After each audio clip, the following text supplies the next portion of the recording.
Tenemos la suerte de contar aquí en Radio Sefarad con la presencia de Pedro Gil Ruiz. Bienvenido, Pedro, de Hola nuevo. Raquel, buenas tardes. Buenas Eh, tardes Raquel, muchas gracias. a ti por atender nuestra llamada. Pedro Gil Ruiz es articulista de Libertad Digital, periodista y una persona que está siguiendo la actualidad política y del conflicto actual que enfrenta, iba a decir a Israel y a Estados Unidos con Irán, pero no solo a estos países, Pedro. No, tienes razón. Es un conflicto de civilizaciones mm, que se materializa ahora con un ataque militar por parte de los Estados Unidos y de Israel, o mejor dicho, de Israel y de los Estados Unidos, porque quien ha tirado las bombas allí es Israel, quien pone los muertos en Gaza es Israel. Y es, bueno, un ataque militar que puede tener sus complicaciones de derecho internacional o de más o menores apoyos, pero lo que no tiene ninguna duda, desde mi punto de vista al menos, es que la civilización tiene el derecho a defenderse. Y sobre todo una cosa muy importante, Israel tiene el derecho a defenderse frente a un país hostil que busca su destrucción. Bueno, se pueden discutir las formas, pero el fondo es ese. Hablabas de esos, de esos derechos, de ese derecho internacional, quizá que muchos, bueno, pues sí, interpretan que no se ha seguido a la hora de que se realizara esta intervención, pero tampoco estamos hablando de una democracia que haya sido atacada, ¿no? Estamos hablando de enfrentar y de intentar acabar con un régimen, que viola todo tipo de derechos. Sí, eso es cierto, pero desde mi opinión, esa no podría ser o no debería ser la justificación.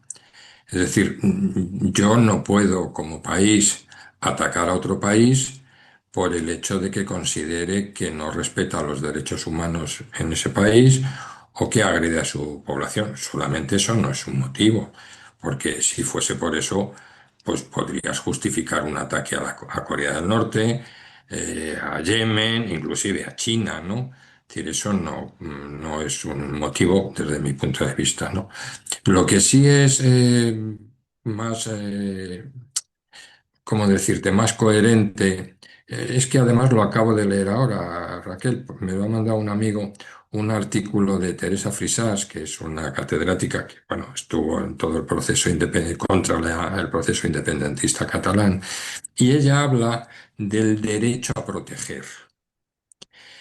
Es decir, cita una resolución de Naciones Unidas, creo que es del año 2005, por aquí lo tengo después, si eso os lo mando, donde con motivo de las matanzas de Ruanda y de los Balcanes, Naciones Unidas aprueba una resolución donde obliga a los países a defender a sus poblaciones. Y al mismo tiempo aprueba o conviene que aquellos países que no defiendan a sus poblaciones pueden ser sancionados o atacados.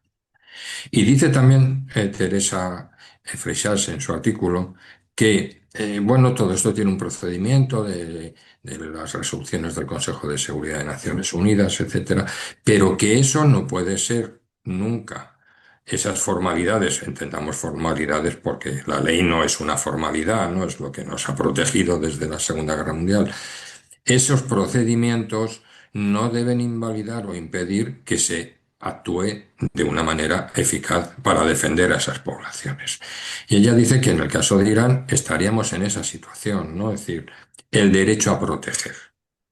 Pero, Raquel, ¿tú crees que Trump, porque es Trump, porque no lo ha aprobado el Congreso de los Estados Unidos, está bombardeando o ayudando a que se bombardee o bombardeando Teherán para proteger a su población? Yo sinceramente creo que no. No, pero Que quizá venga Israel bien, sí, ¿no? sí, Israel sin duda, pero por eso te he preguntado por Trump, ¿no? Porque es muy posible, y eso es una presunción por mi parte, que Israel pudiera hacer lo mismo, pero de una manera más sutil. ¿Eh? Es decir, lo ha hecho. Es decir, yo en el artículo que escribo hoy menciono a la operación de los Vipers, lo cual de repente te liquidas, bueno, liquidas o dejas inválidos a 3.000 activistas o militantes o O dirigentes de Hezbollah. terroristas, sí. O terroristas, ¿vale? Por terroristas. Es decir, por mala gente, vamos, que eso no quepa, vamos a decirlo desde el Sí, principio. te me has ¿Eh? adelantado, Pedro, porque hablabas de 2005.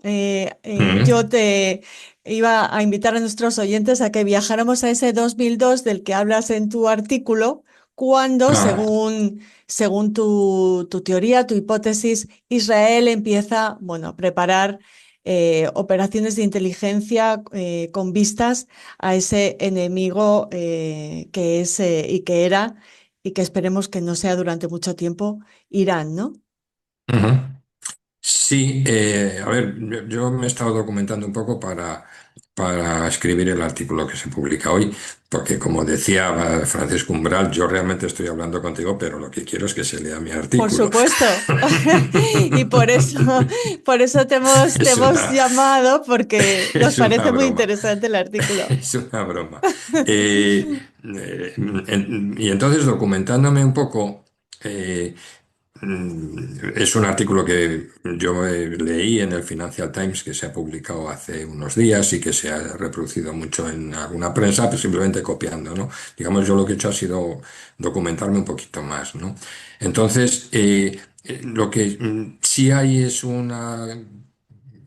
bueno, hay una información que es relevante desde mi punto de vista, y es que es en el 2002 cuando todas las operaciones centrales o el foco del trabajo de la inteligencia israelí, del jefe del Mossad en ese momento, se centra en el programa nuclear de Irán, ¿no? Porque, digamos, el primer ministro, Moshe Dayan, percibe que comprende que ese es el principal problema, ¿no? Es el problema existencial, es el Ariel problema que Sharon, puede en hacer, concreto, ¿no? claro, que puede, exacto, que puede acabar con Israel, ¿no?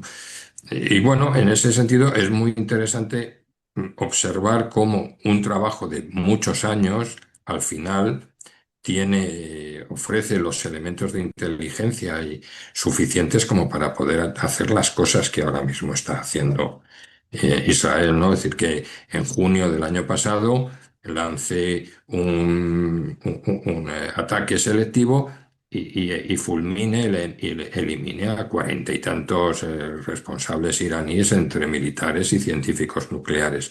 Yo creo que eso es mucho más práctico y eficiente que poner 7 portaaviones y liarse a bombazos, pero bueno, eso ya es mi opinión, ¿no?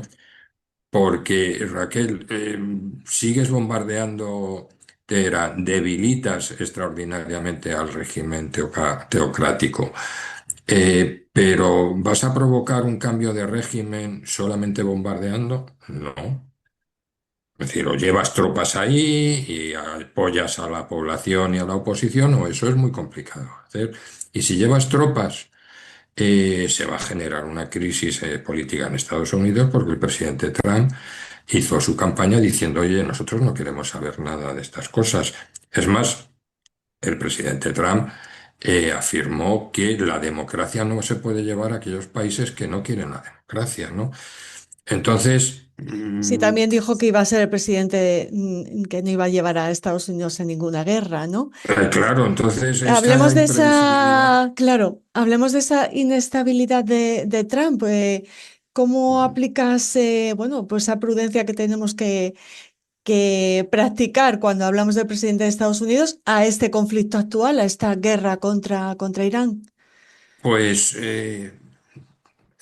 ¿cómo decirte? Yo en el caso del gobierno de Israel y de las autoridades israelíes, eh, estaría un poco intranquilo. Me explico. Por una parte, te viene muy bien esa alianza estratégica entre Israel y los Estados Unidos, pero ¿hasta qué punto tienes la confianza de que mañana el presidente de los Estados Unidos no se aburre de la guerra, del ataque a Teherán, dice que los ayatolás dan muestras de una posición de diálogo y te deja allí. ¿Eh? Bueno, les ha debilitado, les ha producido una gran confusión política y económica, pero después el que se queda ahí es Israel. El que está ahí dando la cara es Israel. A mí me hizo mucha gracia, bueno, me hace gracia, pues son cosas muy dramáticas, ¿no? Es decir, que aparezca el presidente de los Estados Unidos como el artífice de la liberación de los rehenes, cuando los que han liberado a los rehenes han sido las fuerzas de defensa de Israel, la inteligencia de Israel, y quien ha puesto los muertos para liberarlos han sido el ejército, ha sido la sociedad y el pueblo israelí, ¿no? Bueno, es la sociedad en la que vivimos, de la comunicación, de los titulares, pero yo no tengo ninguna seguridad, tampoco da lo mismo si yo la tengo o no, de que mañana este señor diga, bueno, nuestros objetivos ya están cumplidos en Teherán y nos damos la vuelta y hasta luego, ¿no? Bueno, Pues seguiremos, bueno, muy pendientes de observando. observando, leyéndote, como en este artículo que por supuesto les recomendamos y que les ponemos en el texto que acompaña esta Muy bien. conversación con Pedro Gil Ruiz, que te agradecemos mucho, Pedro. Nada, yo Gracias. a vosotros. Un beso cuando queráis.